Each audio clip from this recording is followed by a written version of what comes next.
Сәлеметсіздер ме, құрметті көрермен, біздің каналға қош келдіңіз. Әлемде және Қазақстанда болып жатқан маңызды және шұғыл жаңалықтарды арнамыздан бақылап отырыңыз.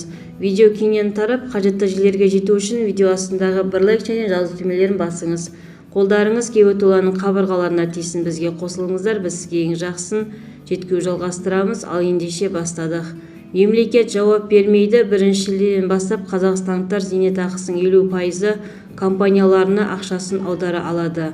Бұл туралы үкімет қаулыларында вице-премьер еңбек және халықты әлеуметтік қорғау министрі Тамара Дүйсенова айтты.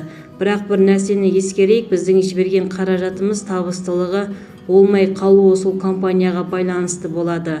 Егер сол ақша аударылған компания табысты болмай қалса, оған мемлекет гарантия болмайды. Компанияны таңдаған кезде соны есепке алуымыз керек, дейді ол. Толығырақ төмендегі сайтымыздан көре аласыздар. Егер де біздің видеоролик ұнаса, подписаться және бір ғана лайк кемесін басып кетулеріңізді сұраймыз.